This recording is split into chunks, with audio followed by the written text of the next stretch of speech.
Asseyez-vous, que le Seigneur vous bénisse. Amen.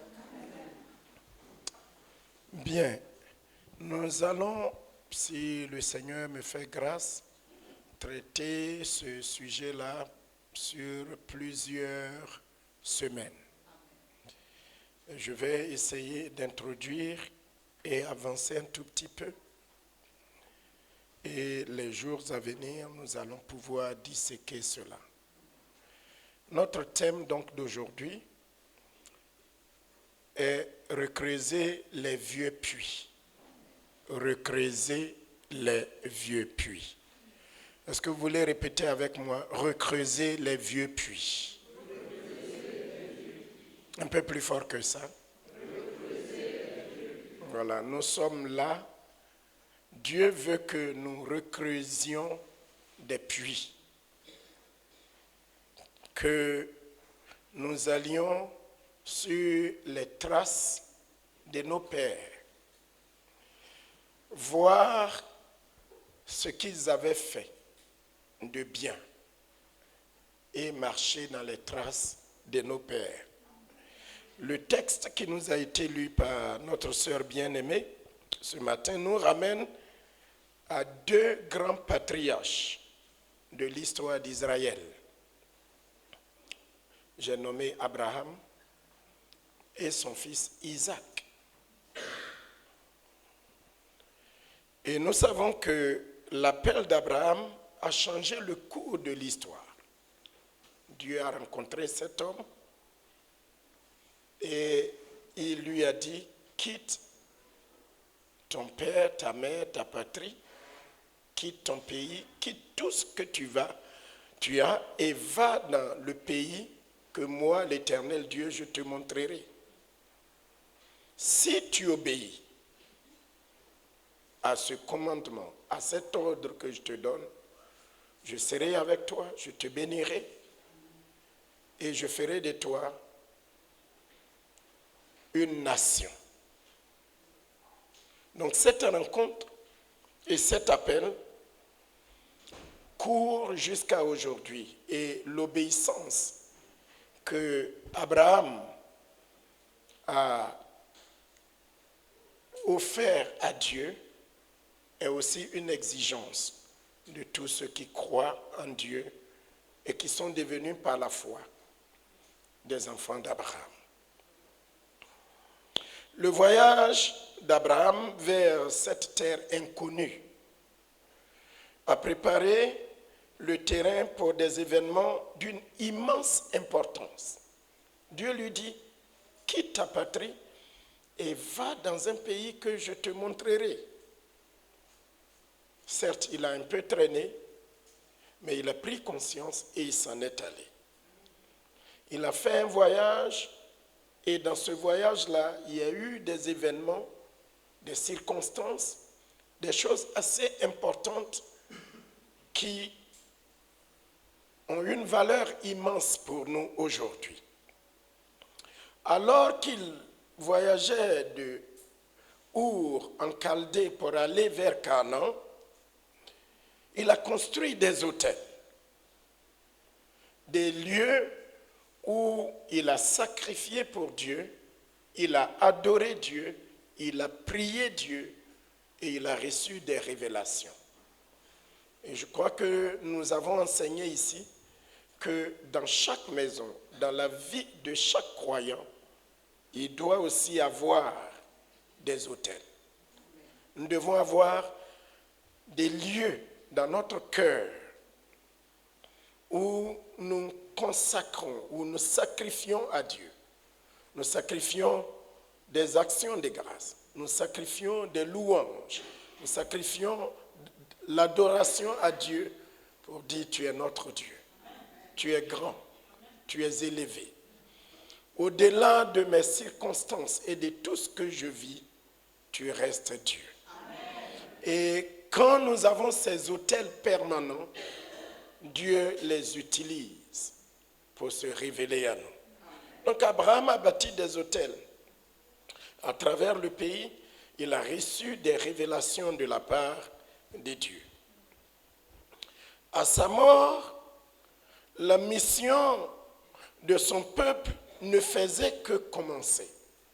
La mort est douloureuse, mais Dieu utilise toutes les circonstances difficiles de notre vie pour nous instruire, pour nous dire des choses, pour nous révéler un aspect de sa vie que nous ne connaissons pas. Quand Abraham est mort, ça a donné une mission à son peuple, une mission de perpétuer la foi d'Abraham, de perpétuer la relation qu'Abraham avait avec Dieu. Cette mort a jeté les bases et a permis à ses enfants et aux enfants de ses enfants d'avoir une tâche, d'avoir une mission qui continue jusqu'à nous aujourd'hui. Isaac, donc, dans le texte que nous venons de lire, a pris soin à la fois de garder vivantes les révélations et tout ce que son père a fait jusqu'à sa mort, il a pris soin de garder cela. C'est pour cela que l'Écriture nous montre ici dans Genèse 26 qu'il est revenu sur les terres de son père. Église de Dieu, est-ce que vous me suivez? Amen. Nous introduisons, donc il faut bien comprendre cette base-là. Il est revenu sur les traces de son père. Il est revenu sur les terres de son père. Il est revenu faire ce que son père avait commencé de faire pour perpétuer la mémoire de son père, mais également de marcher dans la vision et dans la révélation de son père. Donc il est revenu sur les terres de son père. Il n'a pas voulu que les traces de son père s'effacent. Il n'a pas voulu que les bases que son père avait jetées s'évanouissent dans les airs et qu'on n'entende plus parler de son père Abraham. Du coup, la parole de Dieu nous révèle qu'il est revenu sur les terres de son père. Et non seulement il a repris ce que son père faisait, mais il a voulu étendre les horizons de ce que son père a fait vers de nouveaux cieux. C'est assez agréable que certaines personnes méprisent leur héritage. Certaines personnes ne tirent pas des leçons de la vie. Nous sommes facilement oublieux. Nous avons la tendance de passer sur les faits et les circonstances. Mais aujourd'hui et les jours et les semaines à venir, Dieu veut que nous repartions sur les traces de nos pères spirituels. Et nous regardions leur vie, ce qu'ils ont fait de mal, ce qu'ils ont fait qui n'est pas agréable à Dieu. Nous tirions des leçons et nous disons, nos pères ont fait ceci, nos ancêtres ont fait ceci, ce n'était pas bien. Nous n'allons pas faire les mêmes choses. Mais des gens comme Abraham, comme Isaac, comme Jacob, jusqu'à notre Seigneur Jésus-Christ, ils ont fait ceci, ils ont fait cela, ils ont laissé ces traces qui sont de bonnes traces. Nous allons suivre pour que Dieu soit glorifié. Eh bien, Isaac est revenu sur les terres de son père. Et si nous commençons à partir du verset 12, l'Écriture dit, il sema dans ce pays. Dans quel pays? Le pays que son père avait habité. Il sema. Donc il devint agriculteur. Comme son père Abraham était agriculteur et éleveur.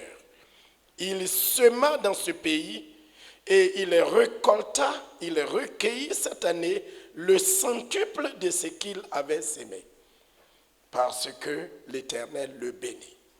Ce matin, alors que nous introduisons cet enseignement qui va durer plusieurs semaines, que le Dieu d'Abraham et que le Dieu d'Isaac te bénissent aussi. Il sema dans le pays. Il retourna sur les traces de son père et il fit comme son père Abraham fit. Il sema, il se mit à travailler. Il se mit à travailler durement la terre de son père et il sema. Et cette année-là, quand la moisson arriva, il récolta au centuple. Que veut dire ce mot centuple? Il les récolta multiplié par 100. Dans centuple, on a 100. Il les récolta au centuple. Et l'Écriture nous explique pourquoi est-ce qu'il a sémé et qu'il les récolta au centuple. Parce que l'Éternel le bénit. Amen. Amen. Que Dieu te bénisse aussi. Amen. Bénisse tes études. Bénisse ta retraite, bénisse ton travail, bénisse ton entreprise, bénisse ton foyer et que Dieu te multiplie. Parce que le plan de Dieu pour nous, c'est de nous bénir. Ce n'est pas de nous maudire, mais Dieu nous a appelés, Dieu nous a choisis pour nous bénir. Alors ce midi, qu'il te bénisse. Regarde un frère ou une sœur à côté de toi, les yeux dans les yeux, et dis-lui que le Dieu d'Abraham te bénisse.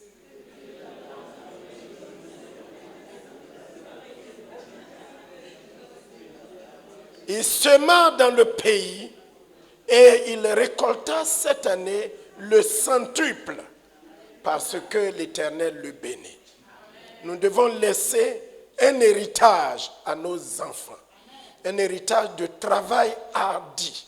Nous devons travailler de façon laborieuse, de façon dure, de façon intelligente et communiquer l'amour du travail à nos enfants. Amen. L'Écriture dit, tout ce que ta main trouve à faire, fais-le bien. Tout ce que ta main trouve à faire, fais-le comment? Fais-le bien. Nous ne sommes pas de ceux qui sont là en train de crier matin, midi, soir, Dieu te bénit, et puis on répond Amen. Amen. Dieu nous bénit au travers de notre travail. Donc mon frère, ma soeur, tout ce que ta main trouve à faire, fais-le bien. Fais-le excellemment. Fais-le pour la gloire de Dieu. Et que Dieu te bénisse au travers de ton travail. Tout travail que tu trouves à faire, fais-le bien. Il sema dans le pays. Il sema sur la terre de ses ancêtres. Ne néglige pas ton travail. Ne va pas au travail en retard. Ne joue pas avec ton travail. Ne plaisante pas avec ton travail. Travaille de façon laborieuse. Et que Dieu bénisse ton travail. Amen. Il sema dans le pays et Dieu le bénit. Cet homme devint riche. Que Dieu te bénisse et te rende riche. Que Dieu te prospère. Car c'est la bénédiction de Dieu qui rend l'homme riche. Et cette bénédiction n'est suivie d'aucun chagrin. Il sema dans le pays. Il récolta au centuple. Parce que Dieu le bénit. Cet homme devint riche. Que Dieu t'enrichisse. Que Dieu te prospère à travers ton travail. Tout ce que ta main touche, que Dieu transforme cela en prospérité.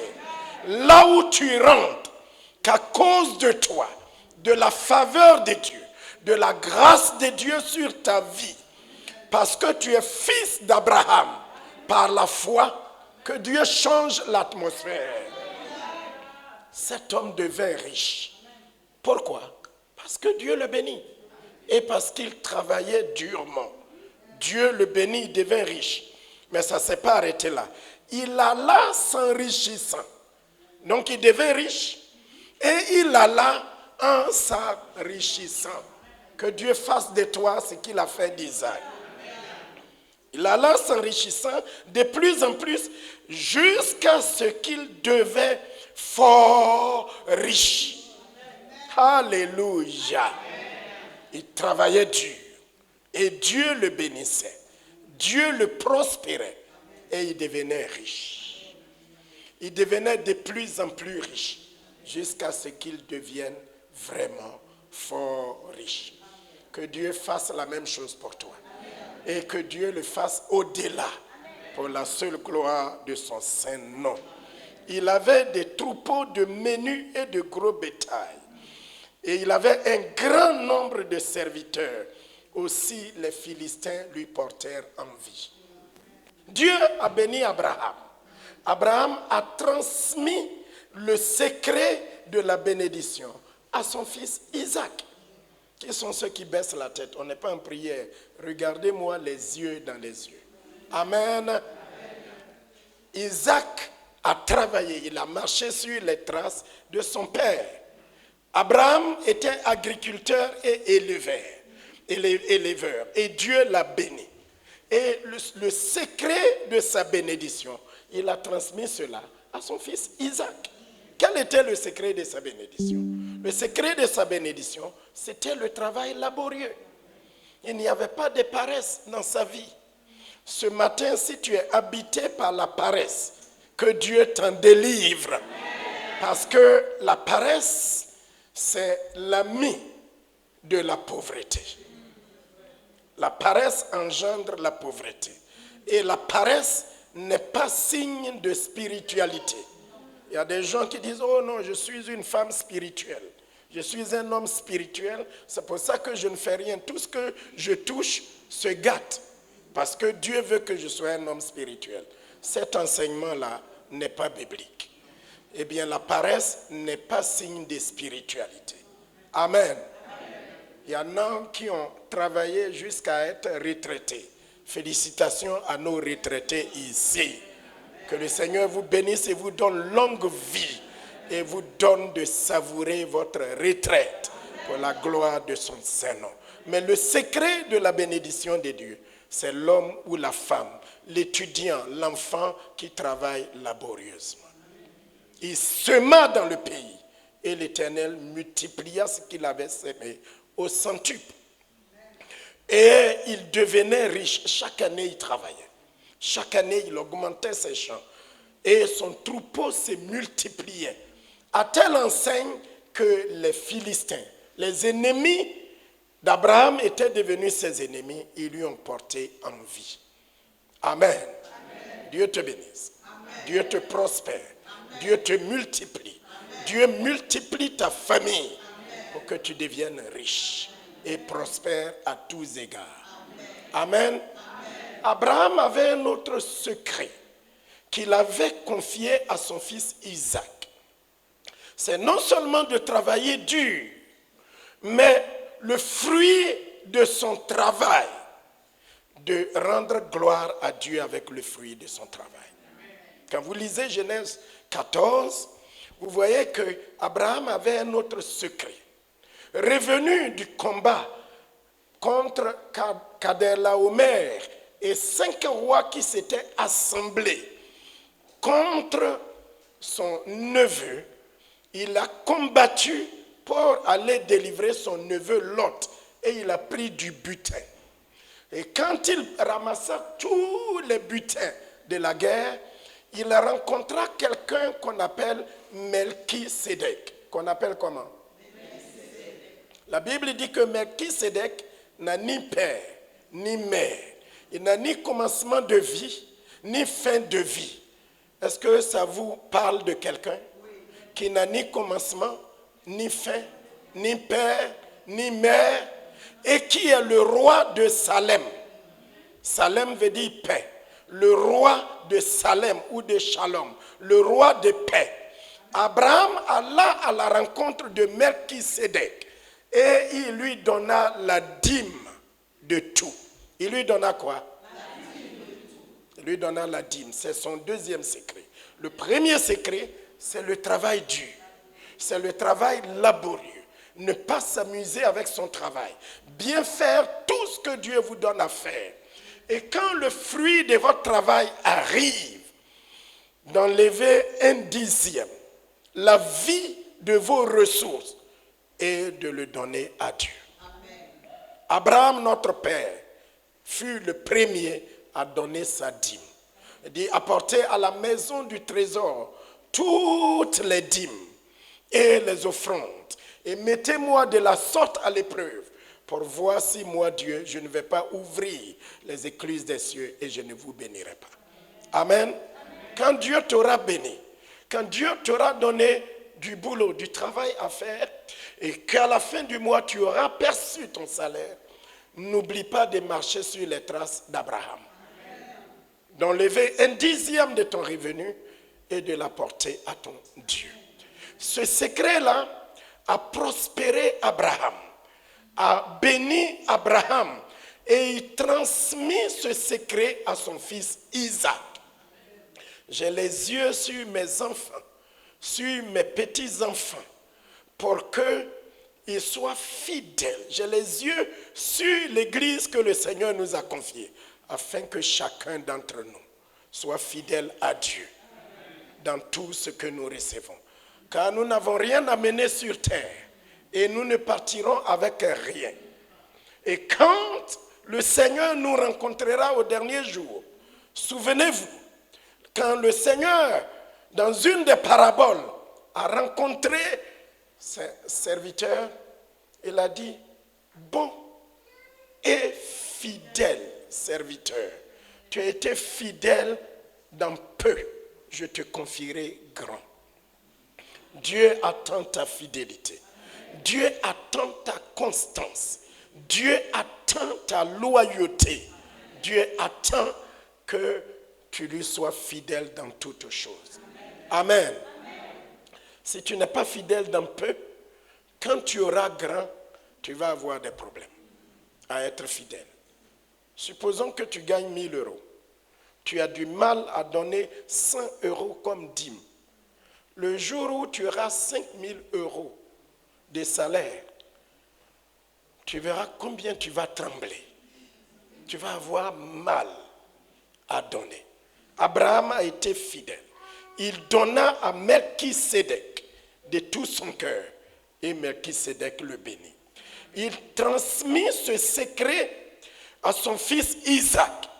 Isaac devint riche. Il allait s'enrichissant de plus en plus jusqu'à ce qu'il devint fort riche. Il avait des troupeaux de menus et de gros bétail. Il avait un grand nombre de serviteurs. Et les Philistins lui portèrent envie. Amen. Isaac a continué de marcher sur les traces de son père Abraham. Vous trouverez beaucoup de similitudes dans la vie d'Isaac et de son père Abraham. Tous les deux avaient des femmes stériles. La femme d'Abraham était stérile. La femme d'Isaac était stérile. Tous les deux allaient à Guérar. Abraham allait à Guérar. Son fils Isaac est venu s'installer à Guérar. Tous les deux ont un jour prétendu que leur femme était leur sœur. Abraham a prétendu que sa femme était sa sœur. Isaac a fait textuellement comme son père.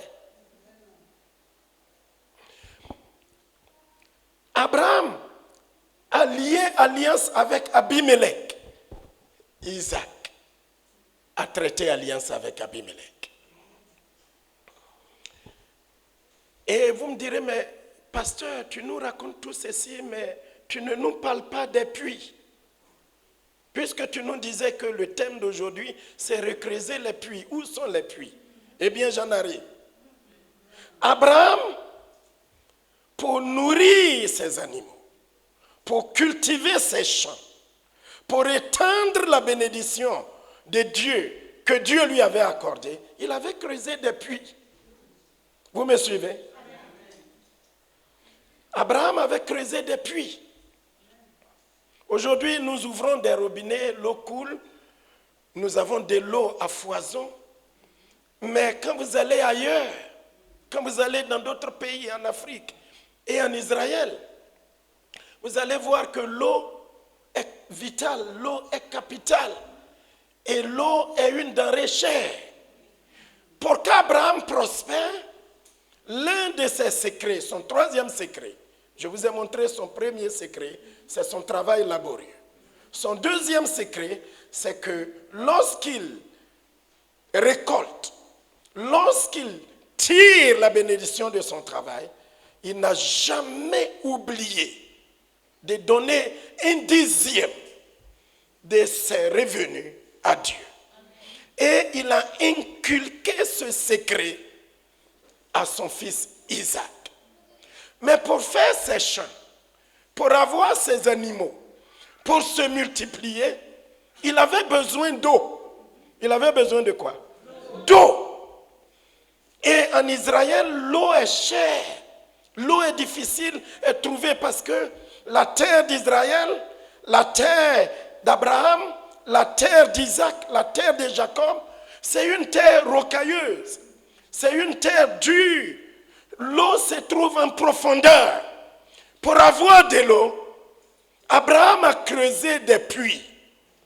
Et c'est de ces puits-là qu'il a tiré de l'eau pour se nourrir.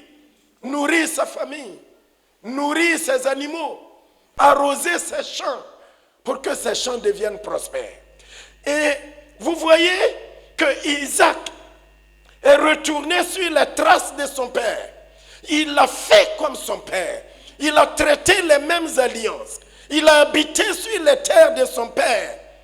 Et quand son père est mort, les puits, la lecture que nous venons de faire, dit que les puits qu'Abraham avait creusés, et il a donné à chacun de ces puits des noms.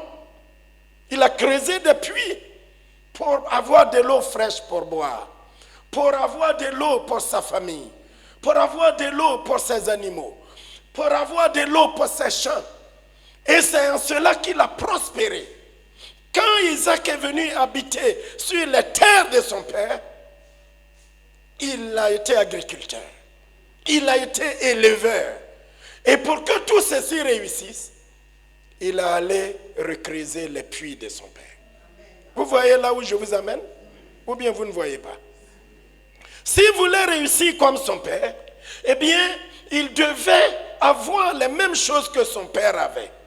Donc il allait, et quand Abraham était mort, la lecture que notre sœur Grâce vient de nous faire dit que les Philistins portaient envie à Isaac.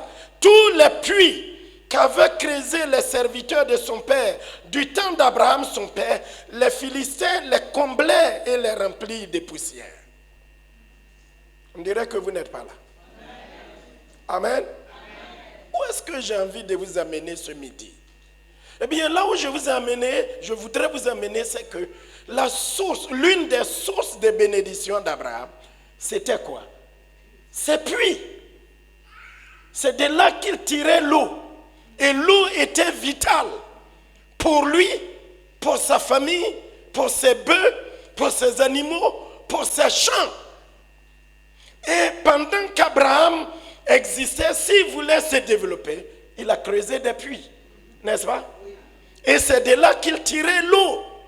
Et les Philistins, les éternels ennemis d'Abraham, quand Abraham est mort, la première chose qu'ils ont fait, ce n'est pas d'aller tuer ces animaux, ce n'est pas d'aller brûler ces champs, ce n'est pas d'aller faire quoi que ce soit. Mais ils ont vu que le secret d'Abraham, l'un des secrets d'Abraham, était... Vous n'êtes pas là, vous ne m'aidez pas à prêcher. C'était où? Les puits. Parce que sans eau, mourir de faim, c'est très difficile. Mais mourir de soif, c'est extrêmement très difficile. Donc ils ont vu que le secret d'Abraham, secret que Isaac est venu perpétuer, c'était ces puits. Donc quand Abraham est mort, qu'est-ce qu'ils ont fait? Vous ne me parlez pas. Oui, ils sont allés pour boucher les puits. Ils ont pris de la terre, ils ont pris de la boue, ils ont pris de la poussière. Et ils ont fermé les puits, ils ont damé les puits, ils ont tout fermé pour que l'eau ne coule plus. Parce que si l'eau coule, merci beaucoup Tata, si l'eau coule, eh bien, la richesse d'Abraham jusqu'à Isaac va se perpétuer. Le mystère que je vais vous révéler, nous avons nous aussi des Philistins. Toujours à nos trousses. La guerre ne finira jamais. Les combats ne finiront jamais. Nous avons des ennemis qui nous chercheront toujours querelle, qui seront toujours dans nos pattes, dans nos pieds, qui voudront toujours fermer nos puits pour empêcher l'eau de couler. Parce que si l'eau coule, nous allons prospérer. Si l'eau coule, nous allons vivre. Si l'eau coule, nous allons être dans l'abondance. Et l'ennemi s'attaque toujours à nos sources. Donc ils ont fermé les puits. Amen. Qu'est-ce que Isaac a fait? Quand il est venu hériter de son père, des terres de son père, et qu'il s'est installé à Guérar, est-ce qu'il s'est mis à pleurer? Est-ce qu'il s'est mis à se lamenter? Non. Il a vu que l'une des sources de bénédiction de son père, si lui aussi il allait être béni et prospère, il avait besoin de quoi? Oui, il avait besoin d'eau. Et l'eau, il allait prendre ça d'où? Des puits. Et comme les puits sont fermés, il va s'asseoir là. Oh, je suis mort. C'est fini pour moi. Non. Même s'il a pleuré, il a essuyé ses larmes. Il s'est levé. Et l'Écriture dit que les puits que son père avait creusés et que les Philistins avaient fermés avec de la terre, il les a recreusés. Voici mon message d'aujourd'hui. Il a fait quoi? Il s'est levé et il a dit jamais. Je ne peux pas prospérer. Je ne peux pas avancer. Je ne peux pas laisser la mémoire de mon père. Je ne peux pas venir rester ici et vivre dans la pauvreté, dans la misère, alors que mon père a été béni de Dieu. Et Dieu a commencé à me bénir. Et ma source, l'une des sources de ma bénédiction, c'est non seulement mon travail laborieux, non seulement ma fidélité dans mes dîmes et dans mes offrandes à Dieu, mais j'ai besoin des puits. Donc il a fait quoi? Recreuser. Creuser un puits dans une terre aride, ce n'est pas un jeu d'enfant. Ce n'est pas de l'amusement. Mais il a recreusé le puits. Et on verra dans les semaines à venir. Il leur a donné les mêmes noms. Tous ces éléments sont importants. Hein? Il a recreusé les puits. Maintenant, je vais causer un peu avec vous. Pourquoi est-ce qu'il recreuse les puits? Qui veut me parler? Pourquoi est-ce qu'il s'installe sur les terres de son père et il ne fait pas autre chose, mais il recreuse les puits? J'ai déjà donné la réponse, mais qui me répond? Parce que l'eau est vitale. Il a besoin d'eau. Il a besoin d'eau pourquoi? Pour vivre. Lui et sa femme et ses enfants, ils ne vont pas aller boire du koutoukou ou aller boire autre chose. Ils ont besoin d'eau. Du chapalo, hein. D'autres ne connaissent pas koutoukou, donc ça peut être chapalo, ça peut être du... Voilà. Ils ont besoin d'eau pour vivre, pour laver leurs vêtements, pour se nourrir leurs animaux, arroser leurs champs. Et cette eau-là, il n'y a pas de robinet pour ouvrir et l'eau coule. Ils tirent l'eau de leurs puits. Donc, qu'est-ce qu'il fait? Il recreuse les puits pour que l'eau coule. Et il leur donne les mêmes noms que son père leur avait donnés. Alléluia. Et les Philistins n'étaient pas du tout contents. Ils sont venus lui chercher querelle. Et le puits de son père, le premier puits de son père, sur lequel ils lui ont cherché querelle, il a appelé ce puits la Sitna, qui veut dire querelle. Nous avons quelqu'un qui nous cherche des querelles tout le temps. Nous avons quelqu'un qui nous cherche des histoires tout le temps. Vous le connaissez. Nous avons quelqu'un qui nous en veut. Nous avons le diable qui a nos trousses, qui nous cherche querelle. Mais nous devons continuer de recreuser. De là, il allait recreuser un deuxième puits. Le premier puits s'appelait Ézek. Le deuxième puits s'appelait Sitna, c'est-à-dire provocation. Ils l'ont provoqué, ils l'ont accusé. Et il allait recreuser un troisième puits. Et la Bible dit que de là est sortie de l'eau vive. J'ai conclu l'enseignement d'aujourd'hui, ce n'est que l'introduction. Quelqu'un nous cherchera querelle. Quelqu'un nous provoquera. Quelqu'un nous accusera. Mais nous devons être persévérants. Sois persévérant. Sois persévérante, ma sœur. Jusqu'à ce que nous ayons de l'eau vive. De l'eau de source. De l'eau qui rafraîchit. De l'eau qui apaise le cœur et l'âme. Il creusa et il obtint de l'eau vive. Et il continua de créer de nouveaux puits. Il a créé un autre puits qu'on appelle Rehoboth, qui veut dire Dieu nous a mis au large. Dans les jours et les semaines à venir, ça va être l'objet de notre prière. Quelqu'un nous cherche querelle. Quelqu'un nous fait la guerre. Quelqu'un nous accuse. Quelqu'un nous provoque. Mais par la persévérance. Dis-moi persévérance. Ne baisse pas les bras. Nous allons recreuser le puits de la persévérance. Ne baisse pas les bras. Ne laisse pas tomber. Ne te détourne pas. N'abandonne pas ta foi. N'abandonne pas ta source de bénédiction. Persévère. Il persévéra et Dieu le mit au large. Que Dieu vous mette au large. Il recreusa les puits et leur donna les mêmes noms que son père avait donnés. Je vais citer quelques puits que nous allons commencer à recreuser.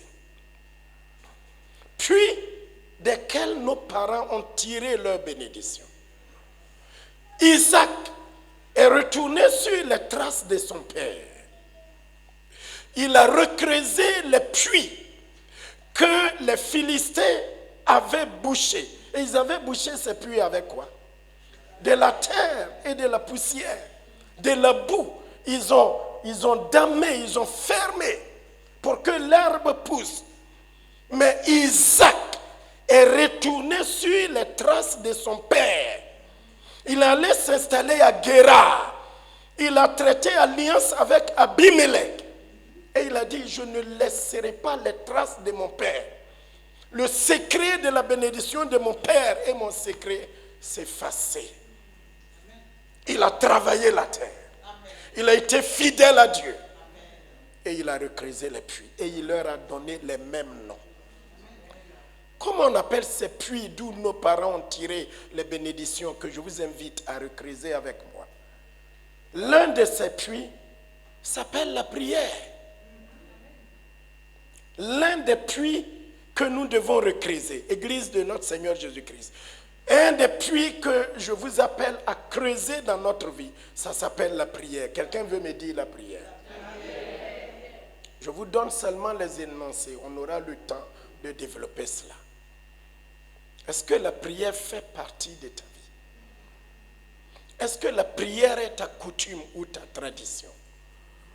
Ou bien tu es paresseux dans la prière? L'apôtre Jacques dit, vous convoitez, vous n'avez pas. Parce que vous ne priez pas, vous ne demandez pas. Demandez et vous aurez. On prendra le temps et on regardera dans le livre des Actes. On verra que l'Église est bâtie sur le fondement de la prière.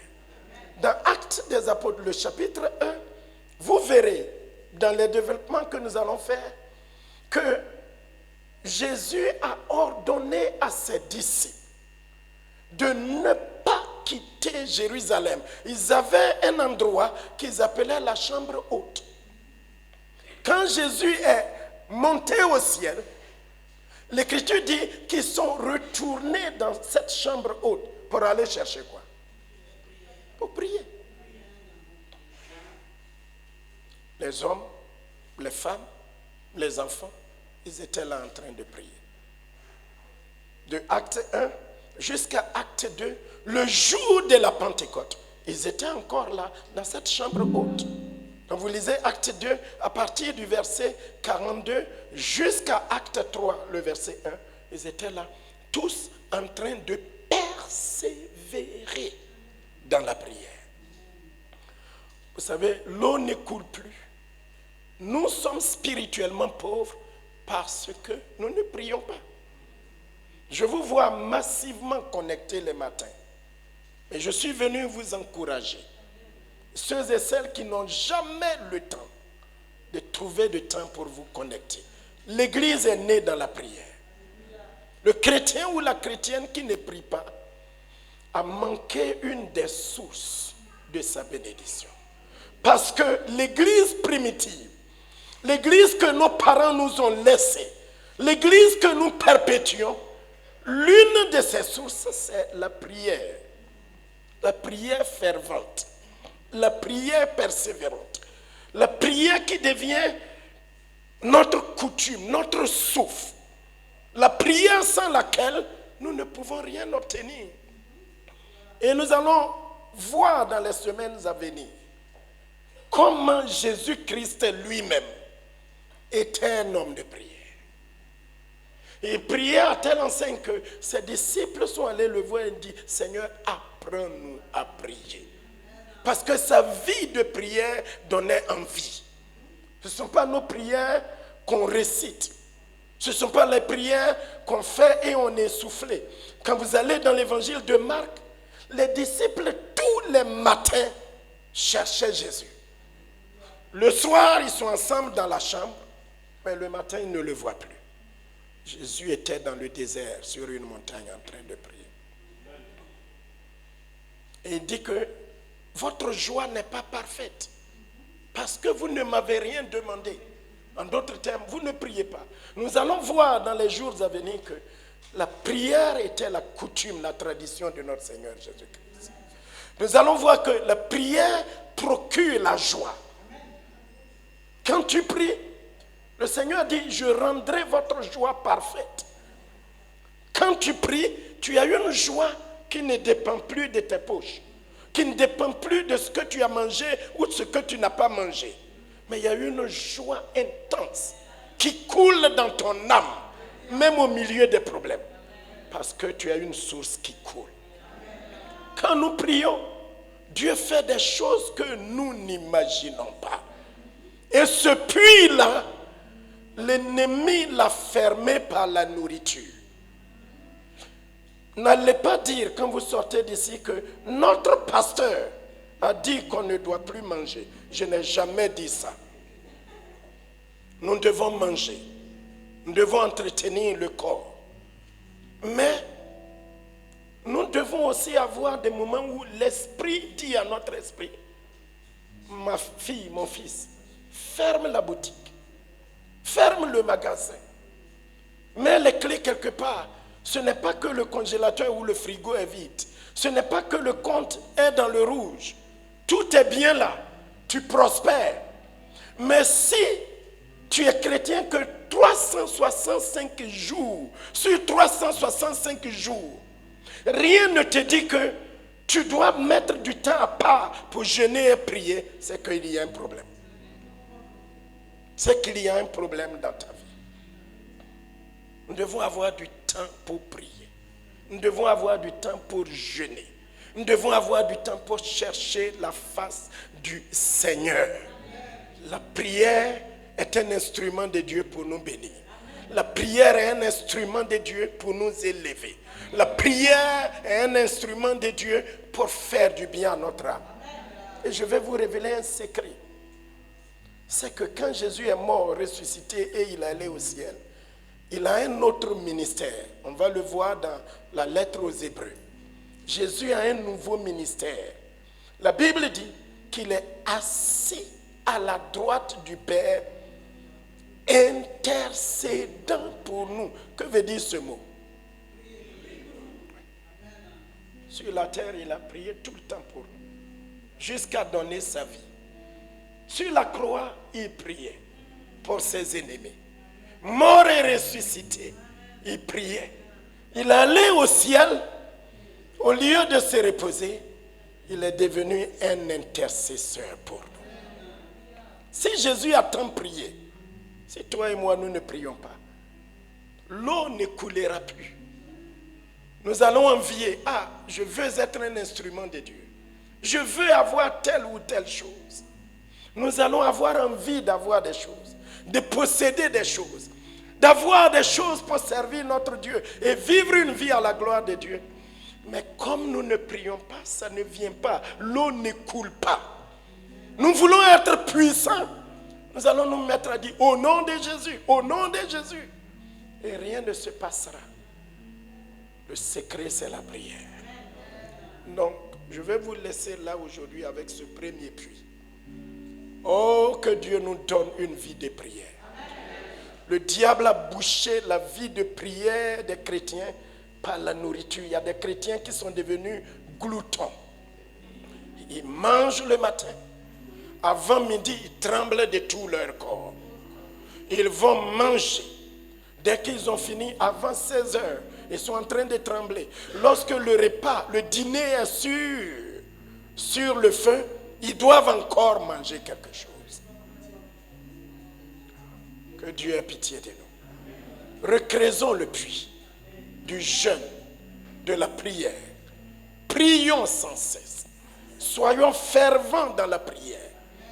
Élie était un homme de la même nature que nous. Il pria avec instance que le ciel soit fermé, et le ciel fut fermé.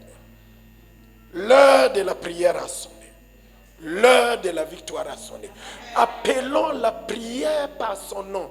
Il recreusa le puits et leur donna le nom que son père leur avait donné.